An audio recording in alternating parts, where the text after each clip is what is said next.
జై గురుదత్త, శ్రీ గురుదత్త, శ్రీపాద శ్రీవల్లభ, శ్రీ నరసింహ సరస్వతి, శ్రీ గురు దత్తాత్రేయాయ నమో నమః. నేను ఇవాళ దత్తాత్రేయుడి గురించి, దత్తాత్రేయుడి గురుచరిత్ర గురించి మీతో నాకు తెలిసిన విషయాలు కొన్ని భాగాలు చేద్దాం అనుకుంటున్నాను, కొన్ని ఎపిసోడ్స్. దయచేసి అందరూ ఆదరించండి. అసలు దత్తాత్రేయుడు అంటే మీ అందరికీ తెలిసే ఉంటుంది, కాకపోతే నేను పరిచయం ఇవ్వాలి కదండి, అందుకు చెప్తున్నాను. త్రిమూర్తి స్వరూపుడు అండి, బ్రహ్మ విష్ణు మహేశ్వరుల స్వరూపం.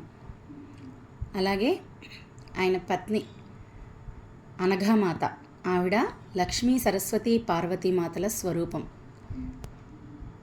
అంత గొప్ప దంపతుల్ని, ఆ దంపతుల్ని పూజించడం అంటే, అసలు దత్తాత్రేయుడు మన జీవితంలోకి వచ్చాడు అంటేనే మన కర్మలు, చెడు కర్మలు ఏమైనా ఉంటే తొలగించి మనల్ని భక్తి మార్గంలోకి తీసుకువెళ్ళడానికే అని మనం రుజువు చేసుకోవాలి.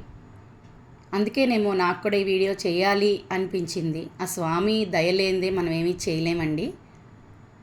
అయితే ఆ దత్తాత్రేయుడు త్రిమూర్తి స్వరూపం అన్నాను కదా, అత్రి అనసూయ దంపతులకు ఈయన జన్మించాడనమాట. ఈ విషయం అందరికీ తెలుసు కాబట్టి ఇంకా కథ చెప్పక్కర్లేదు. నేను ఈ గురుచరిత్ర అన్న గ్రంథం నా దగ్గర ఉందండి, అందరి దగ్గర ఉంటుంది. అలాగే నా దగ్గరికి నేను 10th క్లాస్లో ఉన్నప్పుడు ఫస్ట్ చదివానండి ఇది. అయితే ఏంటంటే గ్రంథం పారాయణ సప్తాహ పద్ధతిలో పారాయణం చేసామనుకోండి, ఖచ్చితంగా ఈ 7 రోజుల్లోనే స్వామి దర్శనం ఏదో విధంగా మనకి జరుగుతుంది, స్వప్న దర్శనం. అలా నేను ఎన్నిసార్లు చేశానో అన్నిసార్లు కూడా నాకు ఆ స్వామి దర్శనం జరిగిందండి. అంతేకాకుండా ఆ గురుచరిత్ర గ్రంథమే సాక్షాత్తు దత్తస్వరూపం. ఆ గురుచరిత్ర ఉందంటేనే మన ఇంట్లో దత్తాత్రేయ స్వామి వారు ఉన్నట్టేనండి. ఆ గురుచరిత్ర మొత్తం నేను ఒక్కొక్క అధ్యాయంగా నాకు వీలున్నప్పుడల్లా వీడియో చేసి పెడుతూ ఉంటానండి. నన్ను ఆదరిస్తారనుకుంటున్నాను.